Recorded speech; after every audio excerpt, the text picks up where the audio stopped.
Sigurado kung Noypi ka, ay nakanta mo ang 214, Kisap Mata, Hallelujah, na kilalang awit ng mga kabataan. Sino na nga lang ba ang hindi nakakakilala sa OPM rock icon na si Bamboo Manyalak? March 21, 1976 isinilang si Bamboo Manyalak sa Quezon City. At noong 10 years old pa lang siya ay nag-migrate na ang kanyang pamilya sa San Francisco. Nagsimula ang musical career ni Bamboo nang mag-frontman siya sa bandang River Maya. Kasama ang kanyang schoolmate na si Nathan Asarcon on bass, si Mark Squeta sa drums, Perfecto de Castro on guitars at Rico Blanco on keyboards and backing vocals. Dito na nga nagsimula ang lahat. Ipinanganak na ang mga unang River Maya classics na 214, Ulan, Awit ng Kabataan at Bring Me Down. Nakasama sa kanilang self-titled album na inilaunch noong 1994. Sinundan naman ito ng second River Maya album na Trip noong 2006. Sumikat dito ang mga kantang Himala at Kisap Mata.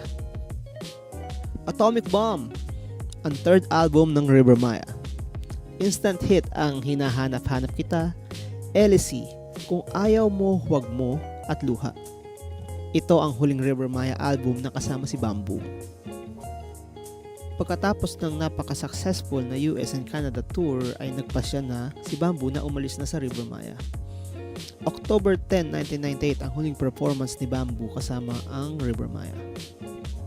Sa Amerika na nga namalagi si Bamboo. At habang nandun siya, ay nag-aral siya sa San Francisco at Los Angeles. He took up English, philosophy at film. 2002 bumalik si Bamboo sa Pilipinas.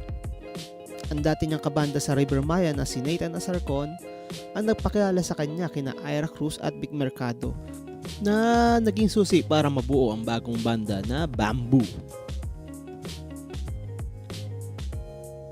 As the music plays, ang first album ng Bamboo, nagulat ang lahat ng i-launch nila ang isa sa pinakamabigat na Pinoy anthem na Noypi noong 2004.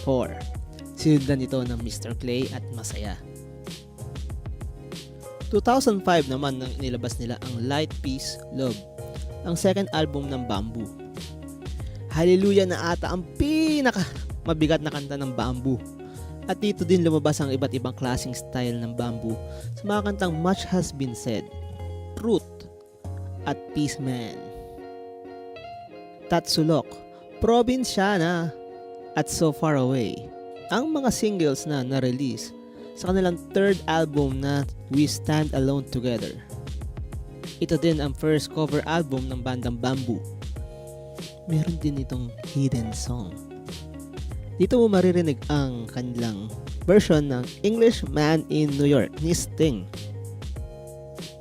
2008, nang release nila ang kanilang fourth and final album na Tomorrow Becomes Yesterday. Noong November 2011 ay nilabas ni Bamboo Manyalak ang kanyang debut solo album na No Water, No Moon.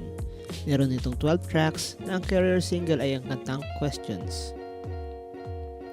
January 2012 naman nang sumali si Bamboo sa variety show ng ABS-CBN na ASAP. Dito ay naging co-host niya sina Sara Geronimo, Tony Gonzaga at Piolo Pascual.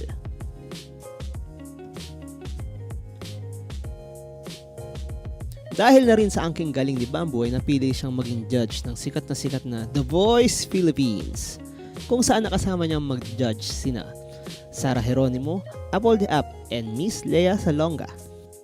October 2015 ay nilabas ni Bamboo ang kanyang second solo album na Bless This Mess. Dahil sa angking galing ni Bamboo sa larangan ng musika, ay sobrang minahal siya ng milyon-milyong Pilipino. Nabuhay ka man sa panahon ng tapes, CDs, Spotify, or nakiki-dial ka lang sa videoke ng kapitbahay tuwing may birthday yan, ay siguradong napahanga ka sa galing ni Bamboo. Madami pa tayong aabangan kay Bamboo, mga bagong kanta, mga live shows. Kaya hanggang sa muli, paalam!